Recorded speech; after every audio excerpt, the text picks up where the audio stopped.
It was just an ordinary evening, or so I thought. I was sitting in my study, sorting through bills, when I overheard my wife's voice drifting from the living room.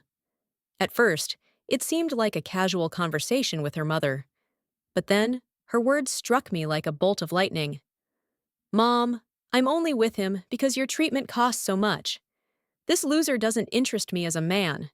I even doubt he's the real father of our kids." I froze, my pen slipping from my hand. The woman I had loved, the mother of my children, had just ripped apart every ounce of trust I had in her. My heart raced and my mind spiraled into chaos. Were those really her words? Was everything we built together a lie? For a moment, I sat there in stunned silence, hoping I'd misheard. But deep down, I knew there was no mistaking what I'd just witnessed. Years ago, life felt like a dream come true. I still remember the day we found out we were going to be parents for the first time. The joy on her face was mirrored in mine, and we spent the next 9 months planning every little detail for our baby. When our son was born, it was as if the whole world stood still just to celebrate with us. I held him in my arms, feeling a sense of pride and love I never knew existed. We decorated his nursery together, painting the walls with cheerful colors and filling the room with toys. Every giggle, every first step, and every word became a precious memory that we shared as a family. Life was simple back then, filled with laughter and moments that seemed too good to be true. She would often tell me how lucky she felt to have a family like ours, and I believed every word. Little did I know, those memories would one day feel like a cruel joke, a reminder of how far we had fallen from what we once were. That night, after overhearing her words, I couldn't sleep. My mind kept replaying the memories of our life together, each one now tainted with doubt. I stared at the ceiling, wondering how long I had been living in a lie. The next morning, I tried to act normal as I watched her make breakfast. She hummed softly, flipping pancakes like it was just another day. But to me, it was anything but. I couldn't unhear her words, and every smile she gave me felt like a mockery. I looked at my children, oblivious to the storm brewing in their father's heart. My eldest, our firstborn, was sitting at the table, excitedly talking about his day at school. I remembered how I had cried when he said his first word and how proud I was when he took his first steps. Now, an insidious thought crept into my mind. Was he even mine? I decided I couldn't live with the uncertainty. That day, I made a quiet trip to the clinic and requested a DNA test for my kids. The guilt of even questioning their paternity ate at me, but I had to know the truth. The nurse assured me the results would be ready in a few days. At home, I pretended everything was fine, but inside, I was crumbling. Every moment with her felt like an act. She would laugh, tell me about her day, and even plan a weekend trip for the family. It was as if she had no idea the walls of our life were closing in. Finally, the day arrived. I opened the envelope with trembling hands, each heartbeat echoing in my ears like a drum. The words on that paper shattered me. Neither child was biologically mine. It wasn't just heartbreak, it was annihilation. I thought of all the times I had stayed up at night when they were sick, the sacrifices I had made to provide for them, and the love I had poured into raising them. All of it felt stolen. That evening, I couldn't bring myself to look at her. I felt a mix of rage, betrayal, and an unbearable ache. But I knew what I had to do. I drove to her mother's house with a heavy heart, my mind racing with the weight of what I had discovered. The kids sat in the back seat, their innocent chatter feeling like knives twisting in my chest. How could I tell them that everything they believed about our family was a lie? When we arrived, her mother opened the door with a warm smile, but it quickly faded as she saw my expression.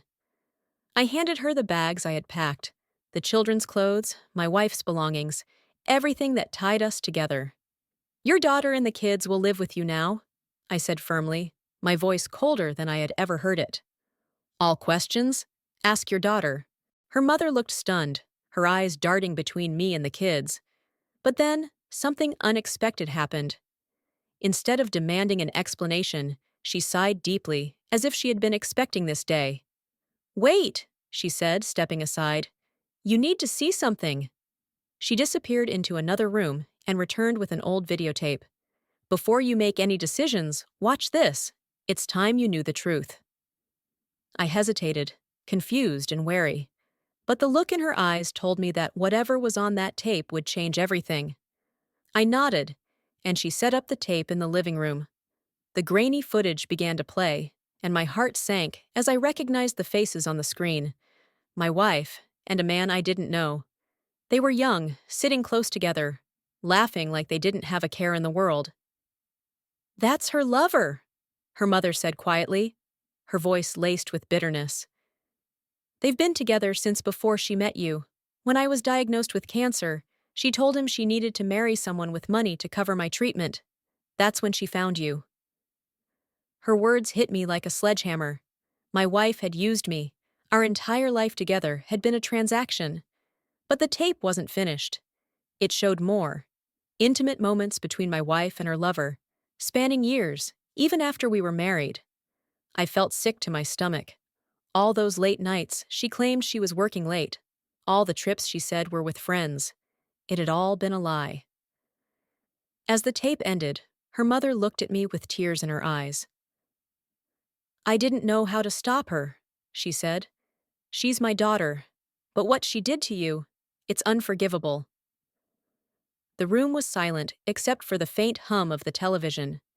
My mind reeled from what I had just seen. The evidence of years of deceit. The betrayal woven into every moment of my marriage. I clenched my fists, trying to contain the storm of emotions threatening to erupt. Her mother spoke again, her voice trembling with both anger and sorrow.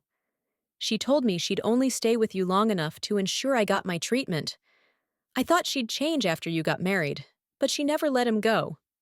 She paused, looking at the kids playing in the corner, oblivious to the chaos unfolding around them. "You deserved better, but I was too afraid to speak up." I could barely process her words. Each revelation felt like a dagger. My wife's affair wasn't just a fleeting mistake. It was premeditated, cruel, and calculated. I remembered how she'd insisted on lavish treatments for her mother, how she'd managed the household expenses so carefully. She had built a fortress of lies, and I had unknowingly financed it all. Then it struck me. The man in the tape, the one she'd been with before our marriage and continued to meet. He wasn't just some fleeting lover. He was a constant shadow in her life, even during the times I thought we were happiest. My hands trembled as I recalled every excuse she had ever given. "It's just a girls' trip." "I'm working late tonight." "Don't wait up, I'll be home late." Every excuse now felt like a mockery of my trust. Her mother interrupted my thoughts. "Do you know what hurts the most?" she said, her eyes glistening. "She didn't marry you because she loved you. She married you because you had the means to save me. I didn't ask for it. I begged her not to do this to you. But she said her love for him would survive anything." Her words shattered whatever remained of my composure. The life I had built, the sacrifices I had made, all of it was based on a foundation of deceit. I looked at my children, her children, but not mine, and wondered how much of my love for them had been stolen in this con.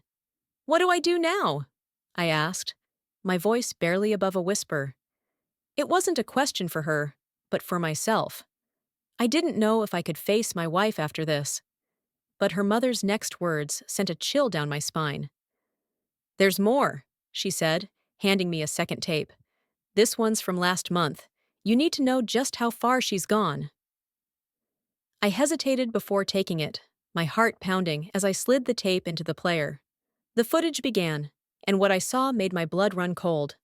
It was her, meeting the same man in a hotel room. This wasn't just evidence of an affair, it was proof that her betrayal had never ended, even after everything we'd been through.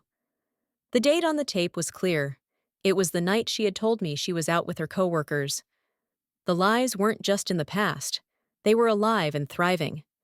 I could hardly contain the fury that bubbled inside me as I drove back to the house. My wife had no idea what was coming. She was likely sitting there, pretending everything was fine, playing the role of the doting wife and mother. But I wasn't the man she had married anymore. I was someone different, someone who had seen behind the mask, who knew the truth now. The kids were already at her mother's house, out of harm's way for now. I didn't want them to witness the destruction that was about to unfold. This was between me and her. I parked the car outside our home, taking a deep breath before stepping out. Each step towards the door felt like a countdown to an explosion. I walked inside, feeling like a stranger in the place that once felt like my sanctuary. She was sitting on the couch, flipping through a magazine, looking as serene and calm as ever. The sight of her, unaware of the bombshell I was about to drop, almost made my anger surge again. I stood there, staring at her for a long moment, my presence enough to make her look up. Her eyes flicked up, and she smiled. "Hey, you're back early. How was your day?" she asked, her voice soft and unassuming. I didn't respond immediately. I just reached into my jacket pocket and pulled out the 2 tapes her mother had given me. I threw them onto the coffee table, watching as she flinched at the sound. She looked at them, then back at me, a nervous laugh escaping her lips. "What's this? You know I don't watch those old things anymore." Her attempt at humor was feeble. I wasn't here to play games. "You should watch them," I said, my voice cold. "After all, they're about you." Her face dropped. The smile faded, and a look of confusion flickered in her eyes. "What's going on?" I didn't answer her. Instead, I grabbed the remote and played the first tape, the one from before we were married. I could see the color drain from her face as the image of her younger self appeared, sitting with her lover, laughing, and whispering sweet nothings to him. "Is that him?" I asked, my voice tight with suppressed anger. She swallowed hard, but her eyes never left the screen. I don't know what you're talking about," she stammered. I leaned forward, feeling a sense of triumph mixed with disgust. "You don't know? Well, let me help you remember. You used him, didn't you? You never loved me. You just married me for my money to pay for your mother's treatment. And you didn't even have the decency to hide it. All these years I've been paying for your lies, your affair, and your selfishness." Her face turned pale. I could see the panic rising in her eyes. She tried to speak, but no words came out. I didn't give her the chance to defend herself. I hit play on the second tape, the one from last month. The footage played, and there she was again, meeting her lover in the same hotel room. This time, there were no words. Just the silence of betrayal echoing through the room. When the tape ended, I looked at her, my eyes cold and resolute. "You've been lying to me for years. And now I know everything. Every word, every excuse, every moment. It was all a lie." She opened her mouth to say something, but nothing came out. She was speechless, caught in her own web of deceit. Finally, she broke down. "I'm sorry. I didn't know what to do. I thought I could keep it all together. I never meant to hurt you." Her voice quivered, but it was too late. "You never meant to hurt me?" I echoed. "You destroyed me. You destroyed our family. And now, it's over." The finality of my words hung in the air. I could see her trying to grasp at whatever she could to fix things, but I wasn't that man anymore. The man who had been fooled by her lies was gone. "I'm taking the kids and leaving. This marriage is done," I said, turning to leave. But before I did, I added one final blow. "And I'll make sure everyone knows what you've done." As I walked out, I felt the weight of the world lift off my shoulders. I didn't know what the future held, but I knew one thing: I was done being the fool. The house was silent after the confrontation. My wife's sobs echoed in my mind, but I didn't care. The facade of our life had crumbled, and I was done pretending. I had known the truth for only a short time, yet it felt like years of lies had been stripped away in that instant. The weight of everything, her betrayal, my role in this farce, crushed me, but I wasn't going to stay and wallow in it. I left the house, my feet carrying me without thought or direction. I couldn't look back, not even for a second. The woman I had loved, the mother of my children, was gone in my heart. She was a stranger now, a liar who had never cared about me, but only about what I could provide. As I drove aimlessly through the streets, my thoughts flickered back to her mother. She wasn't to blame for this twisted situation. She had always been kind, even when my wife's cruelty toward her was evident. And though she had been part of the lies, I couldn't fault her for wanting her daughter's treatment to continue. It wasn't her fault that her daughter had betrayed me. I had made a decision. It wasn't about forgiveness. It wasn't about saving my marriage. It was about doing what was right, especially for the one person who had no role in this betrayal, her mother. I went to the bank, reopened an account that I had shut off in anger, and resumed the monthly payments for her treatment. I knew it wouldn't make up for the years of deceit, but it felt like the least I could do. Her mother didn't deserve to suffer for her daughter's mistakes. The next few weeks passed in a blur of paperwork, silence, and solitude. I didn't reach out to anyone, not my wife, not my children, not even her mother. I simply vanished. I sold the house, closed all joint accounts, and moved to a quiet place where no one knew my name. I didn't need their pity or their questions. All I wanted was peace. I gave the money for her treatment without hesitation, no strings attached. She deserved to live her remaining days in comfort, without the weight of her daughter's betrayal hanging over her. Every month, I made sure the payments continued, and every month I stayed hidden, becoming a ghost in my own life. I hadn't told anyone where I was going, not even my own family. I wanted nothing to do with the life I had left behind. My phone stayed silent, my inbox empty, and slowly my name faded from their lives. The woman I had married, the children I had raised, none of it mattered anymore. I had to sever every connection, every tie. And yet, even as I erased myself from their world, something inside me, something deep, buried beneath the betrayal, was grateful. Grateful that I had escaped before I wasted any more time living a lie. Grateful that I had the courage to disappear, to walk away, and to leave behind the wreckage that had once been my life. When I disappeared, I didn't expect anyone to search for me. In fact, part of me hoped they wouldn't. But the reality was far from that. At first, everything felt strangely peaceful. I settled into a small, anonymous town where no one knew my past, and I could breathe without the suffocating weight of betrayal. But as the days turned into weeks and then months, the people I'd left behind started to take notice. It started with my wife, her frantic calls and messages. She had realized too late that I was gone. At first, she probably thought it was a temporary phase, that I'd come to my senses and return, like I had so many times before. But as days stretched into weeks, her desperation grew. She didn't know where to look, didn't know who to ask. Every phone call, every message, every search online led to nothing. Then came the lawyers. They had no choice but to initiate the divorce proceedings. She could no longer pretend everything was fine. She had to face the truth that I wasn't coming back.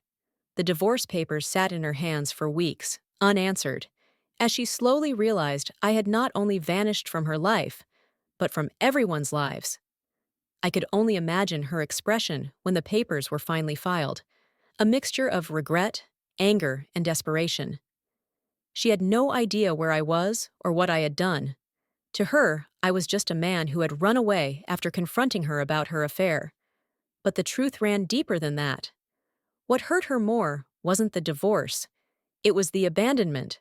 She had always believed I was predictable, that I would always be there, always forgive her, always take her back. But when I didn't, it shattered her sense of control. She had lost everything she thought was secure. Her mother, though, didn't seem surprised. She had known what was coming for a long time. She had witnessed the cracks in their relationship, seen the emotional toll it had taken on me. She knew I wasn't the type to sit in a marriage built on lies. And when I stopped the payments for her daughter's treatment, she could only watch as her world fell apart. It wasn't just her mother who had to adjust, though. My kids, too, were left with questions. My wife tried to explain things to them, but how do you explain a father who simply vanished? They were confused, hurt, and angry, not knowing why their world had been turned upside down. They didn't understand the deeper reasons behind my departure, only that I had left them behind. Her affair had consequences far beyond just our marriage. It affected the lives of everyone around us. My children, who would grow up without a father figure in the house, had no answers, no closure. They didn't know why their lives had been torn apart. As for her lover, I imagine he probably thought I would eventually come crawling back, begging for reconciliation. But he, too, would face the consequences of his actions. He had been a willing participant in the destruction of my family, and now he was left with the bitter reality that I wasn't going to let him off the hook. In my quiet isolation, I watched the ripple effects of my absence. My wife's attempts to salvage her reputation failed. Her friends distanced themselves, some out of sympathy for me, others because they could see the cracks in her perfect facade. The sympathy she had once relied on turned to whispers behind closed doors. And through it all, I kept my distance. I didn't want to be part of their drama, their fallout. I had walked away because I wanted peace, not just for myself, but for them too. They had to live with the consequences of their choices, just as I had to live with mine. But what no one knew, what no one could ever know, was that I wasn't completely gone. I was still here, watching from afar, observing the consequences of my disappearance. And in the back of my mind, I knew that one day I would return, not for her, but for the answers I deserved. Months passed, and I lived a life that, on the surface, seemed peaceful. But beneath the calm, I was anything but. The past haunted me in the quiet moments, and the anger I'd buried began to rise again. It wasn't just the betrayal of my wife, but the complete unraveling of my world, my identity, and everything I had once believed in. It was time to face the truth of my own disappearance, to confront what had been left behind. I had gone from a man shackled by duty and deception to a ghost. But now I knew it was time to return. Not out of love for her or for the family I once had, but for the final piece of closure I needed. The truth I had locked away for so long needed to be confronted. The day I returned to the city, it felt like stepping into a completely different world. My former life seemed like a distant memory, something that belonged to someone else. But I was back, not to repair the damage, but to settle the score. I found her first. She had tried to rebuild, tried to act like everything was fine, but I saw through the facade. She was still a shadow of the woman I had married, bitter, regretful, and broken. The look on her face when she saw me standing in front of her was something I would never forget. It was a mixture of shock, guilt, and fear. "Why?" she asked, her voice trembling. "Why did you leave? Why didn't you try to understand?" I looked at her with cold eyes, the memories of everything she had done rushing back. "There's nothing to understand," I said. "You made your choices. You chose him over me, over us. You didn't even have the decency to tell me the truth before I found out. You had a life with him before we even married, and you kept it going all this time. I wasn't your husband. I was your fool." Her tears fell freely now, but I didn't flinch. I had no sympathy left for her. "You never really loved me," I continued. "I was just a stepping stone, a way to get what you wanted. I gave you everything, and you took it all, just like you took my dignity." I didn't wait for her to respond. There was no point in hearing her pleas.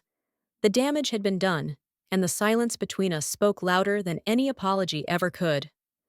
I turned to leave, but I had one final thing to say. "You'll have to live with this for the rest of your life, and I won't be a part of it anymore.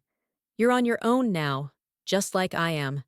And with that, I walked away from her, from everything. As I left the room, I felt an odd sense of liberation, as if I had finally shed the chains of a life that was never truly mine. My return wasn't about reconciliation, it wasn't about revenge. It was about me, about taking back the pieces of myself that had been lost. As for her, she would always carry the weight of her actions. Her affair, her lies, the way she destroyed our family, none of it could ever be undone. But I had my peace now. I didn't need to win. I didn't need her or anyone else to validate my worth. I had learned the most important lesson of all, that sometimes the greatest revenge is simply walking away, standing up for yourself, and knowing you deserve better. Thank you for watching, and if you haven't subscribed to my channel yet, please do so and press the notification bell. This way, you'll stay updated with more shocking real-life stories.